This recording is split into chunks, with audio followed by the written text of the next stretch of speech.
The test is in 4 parts. Part 1, Part 2, Part 3, and Part 4. Now look at Part 1. A student wants to register for a conference. Listen to the conversation between the student and the woman and answer the questions. First, you have some time to look at questions 1 to 4.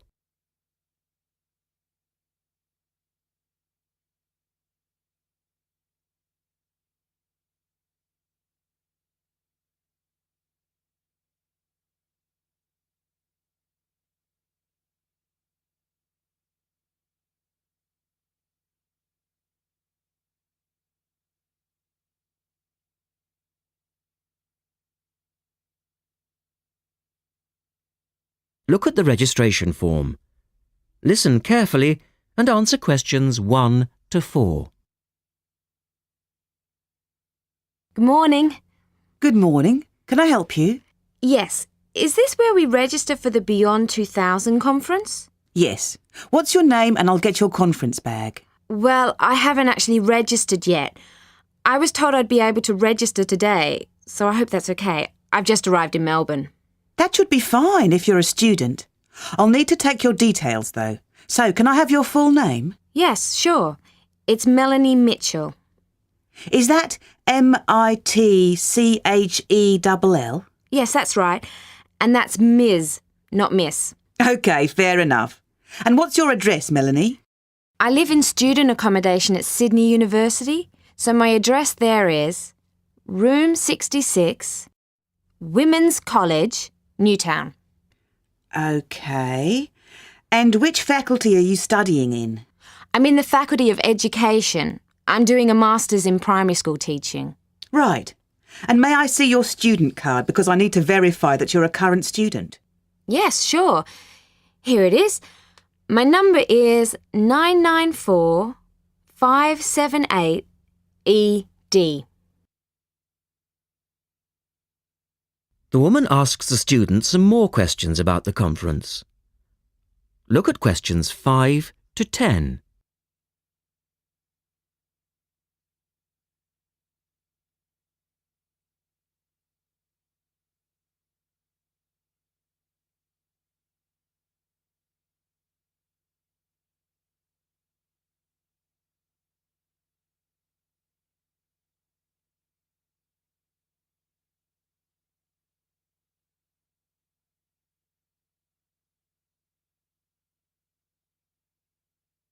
Now listen to their conversation and answer questions 5 to 10.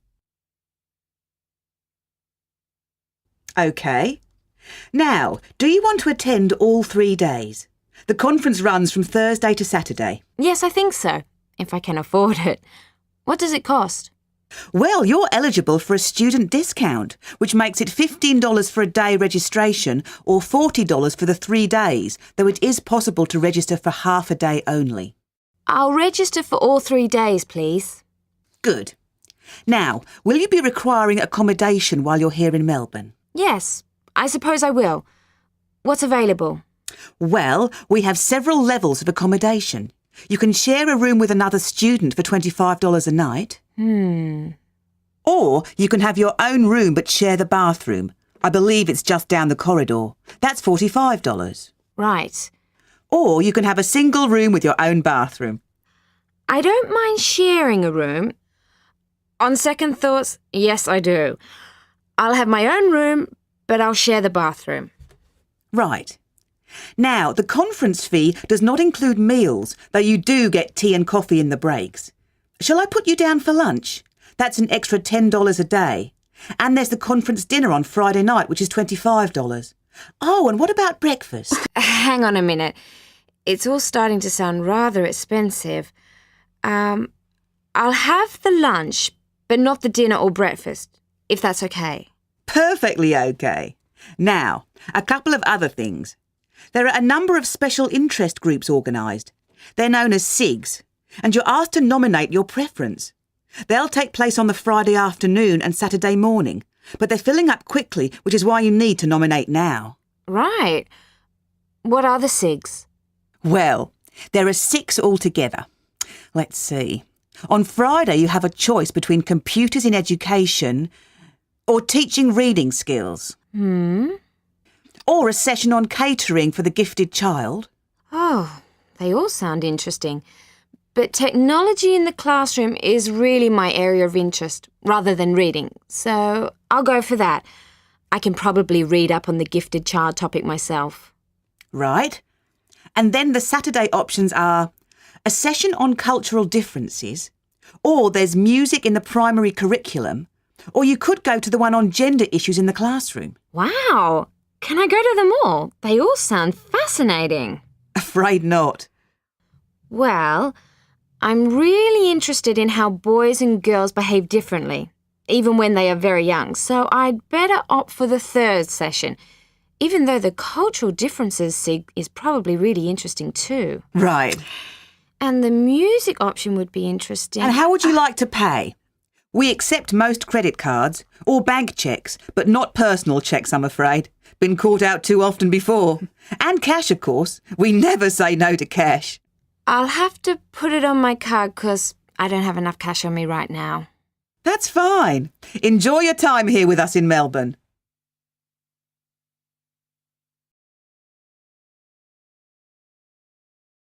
That is the end of part 1. You now have half a minute to check your answers.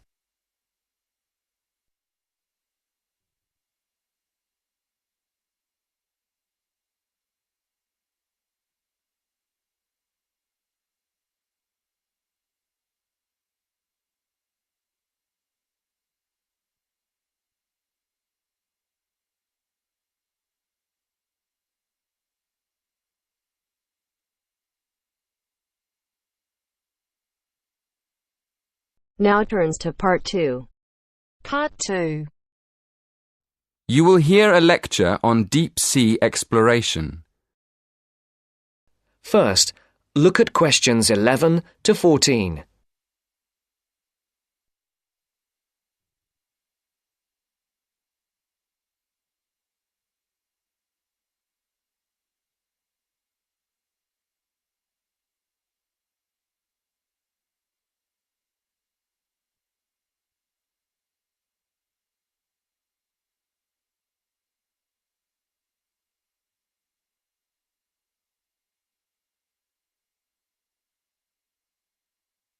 Listen carefully.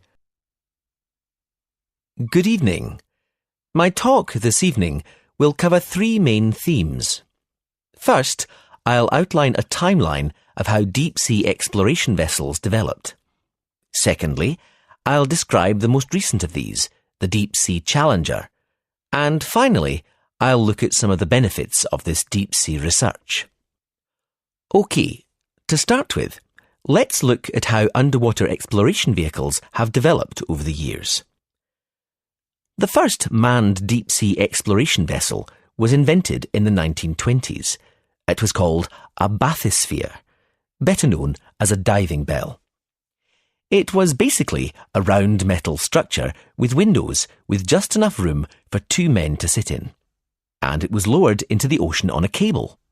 The first descent in the diving bell took place in 1930, and in 1934 it went down to a depth of nearly 1,000 metres, which was impressive for the time. The problem with the diving bell was that it had no power of its own, and there wasn't much room for the researchers to move around. So, the next development after the diving bell was the bathyscaphe, a small manned submarine invented in the 1940s. The difference between the two was that the bathyscaphe had its own power source, which allowed the scientists to investigate in the depths of the ocean more freely. A bathyscaphe called the Trieste reached a record depth of 10,000 metres in 1960. Since then, a new record has been set by James Cameron, who descended to a depth of 11,000 metres for the first time in 2012. Before the broadcast continues, look at questions 15 to 20.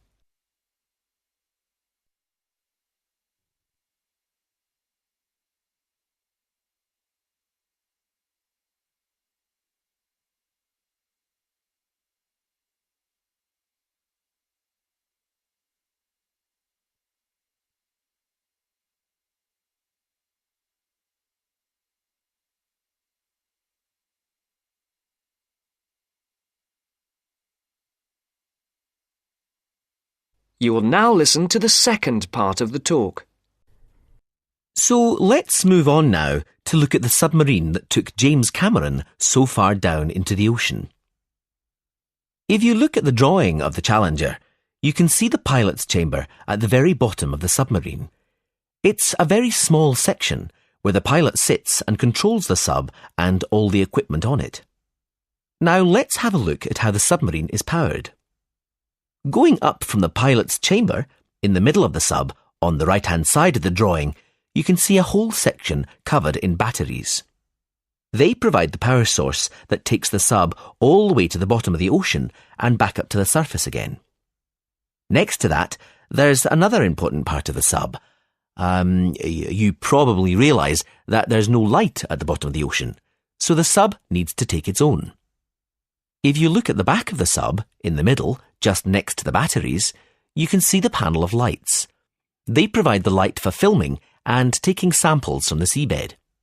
And one more part of the sub, which is important for navigation and to stop it spinning out of control, is the large fin at the back. You can see it at the back of the sub, at the top of the drawing. OK. To conclude my talk, I'm going to ask a couple of questions. First, what is the purpose of this deep-sea exploration? And second, is it worth the expense? I think one of the justifications for spending so much money on this kind of research is that it allows scientists to understand more about the surface of the Earth. For example, how it was formed and how it behaves. This could have important consequences for predicting earthquakes and saving lives through early warning systems. Another reason this type of research is considered valuable is that by exploring unknown parts of the ocean, we increase our knowledge of the availability of minerals for industry. And obviously, this could lead to huge commercial advantages. So, the answer is yes. In the long run, this kind of exploration can benefit both the ordinary population and industry. That is the end of part 2. You now have half a minute to check your answers.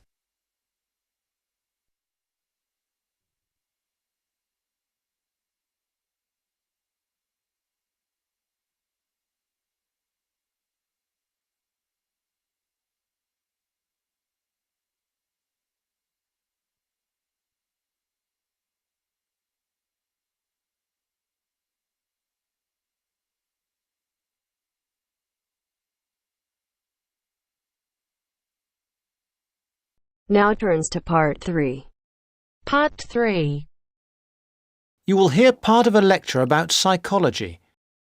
First, you have some time to look at questions 21 to 24.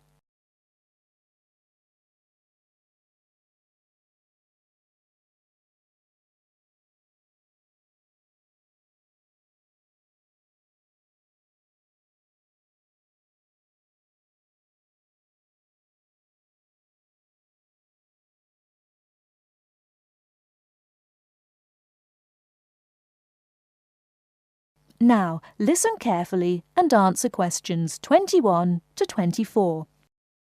In this lecture, I want to introduce you to the life and work of a famous psychologist, a psychologist who had a big influence on the field of social psychology.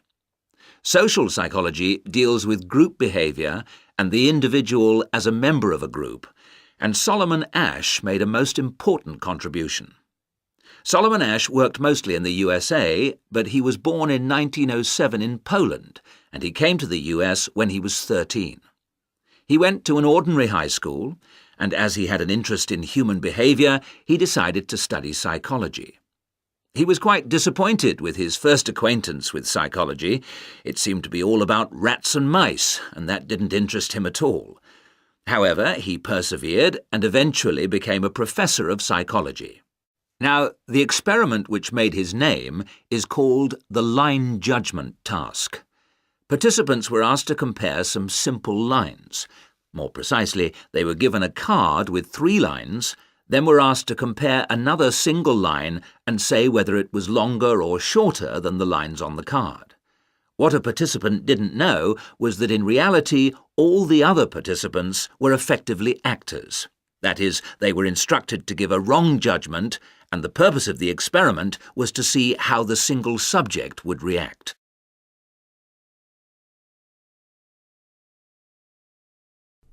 Before you hear the rest of the talk, you have some time to look at questions 25 to 30.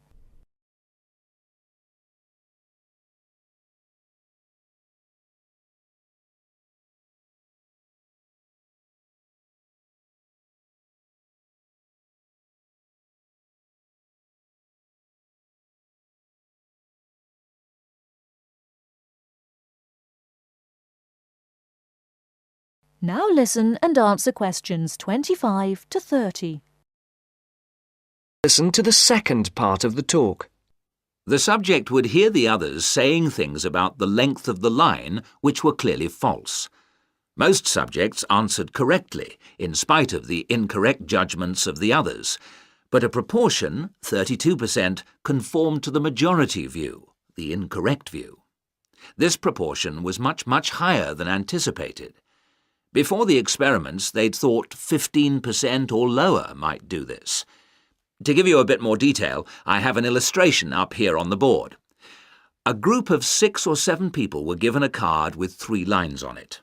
There is a short vertical line, on the right of which is a longer line, and on the right of that there is another, still longer line. However, it's clear that the longest line is the right-hand one, the second longest, the middle one, and the shortest is the one on the left. The participants were given a second card with just 1 line on it. I should add that in these experiments people became very distressed. They found it very hard to deal with a situation where people were telling them things which were against the evidence of their own eyes. One woman became extremely agitated, running about measuring and looking and checking and shouting in a kind of massive anxiety. Now, what experiments which occurred sometime later found was that other factors can influence the result.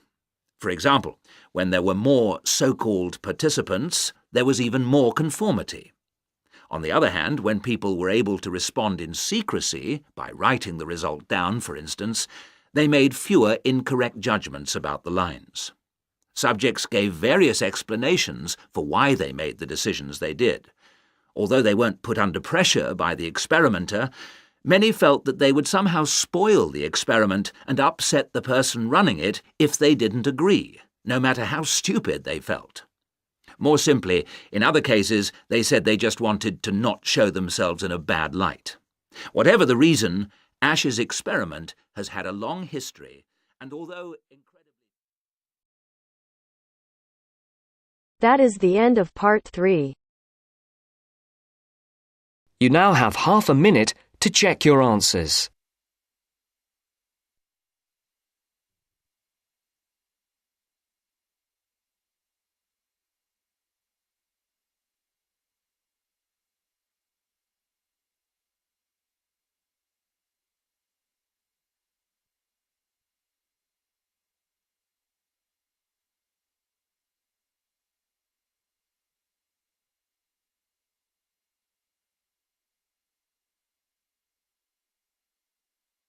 Now turns to part 4. Part 4. You will hear a presentation by a student about a website she has designed for a supermarket. First, you have some time to look at questions 31 to 40 on pages 113 and 114.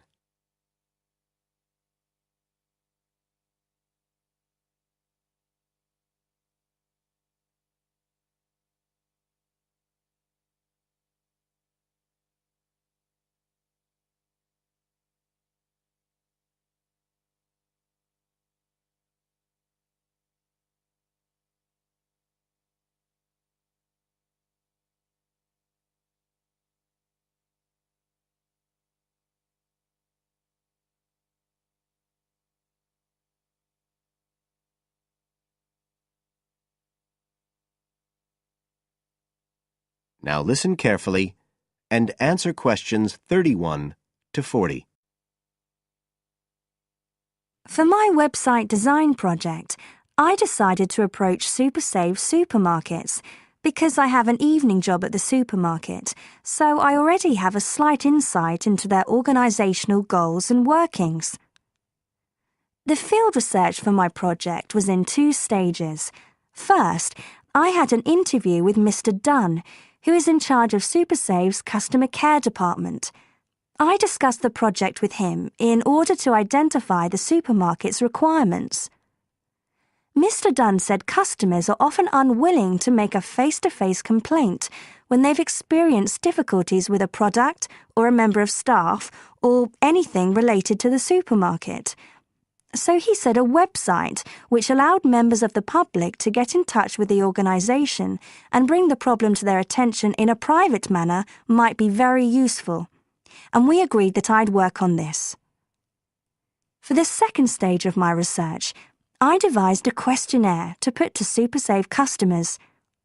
I needed to find out about the customers' experiences of problems together with their attitudes towards making complaints, both directly and indirectly. I used a mixture of closed questions, such as, have you ever experienced a problem at any SuperSave store? And open questions, such as, what would you find helpful about a customer complaint website?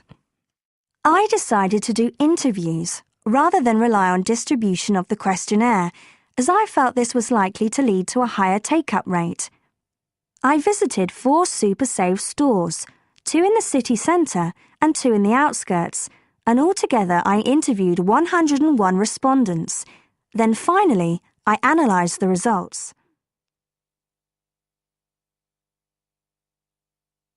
I found the results of the questionnaires to be very informative. I found that out of the total number of customers investigated, 64% had at some stage encountered a problem in a SuperSave store. Out of these people, the vast majority said that they hadn't reported the problem to any member of staff. They just kept it to themselves. The next thing I tried to find out was why they hadn't complained.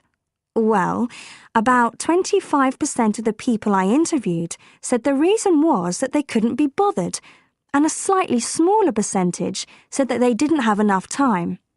But 55% said the reason was that they felt intimidated.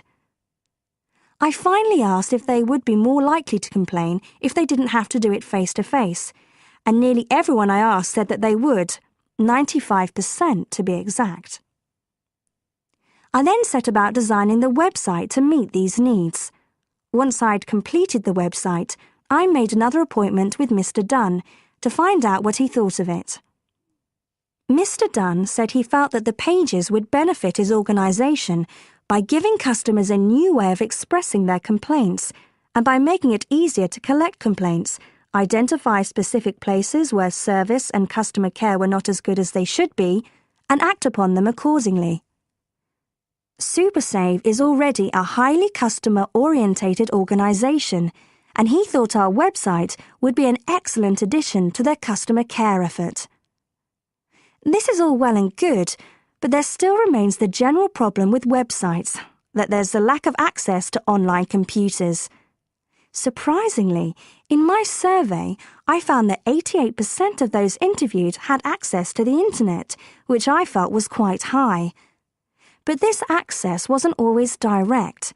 For some people, it was through their children and grandchildren and neighbours and so on, rather than being readily available in their own homes. This could prove to be a major drawback to the site, but it is still better to have it now to get the edge over competitors, however slight, and in the very near future, it is expected that almost everyone will have direct access to the internet. Another thing to consider is that at the moment I can only base our conclusions on data gathered from a tiny fraction of the supermarket's customer base. In order to get a better idea of how the site is doing and to see how well I have met my objectives, the site will need to have been up and running for at least a few months. After this time, it'll be possible to see whether or not people are actually using the site and if it's helping to make improvements to their customer service. It would also be interesting to study the effect of the site on staff at the supermarket. Morale could be dented as more complaints come in. Staff may feel they are being unfairly criticised and that there is no need for another way for customers to complain. But also, the site could boost morale by making staff come together to overcome the constructive criticism, and they may gain more job satisfaction by knowing that they are making a difference to the customer. So, overall, I feel my website has met my objectives, but there is scope for improvement and expansion. Are there any questions? That is the end of part 4. You now have half a minute to check your answers.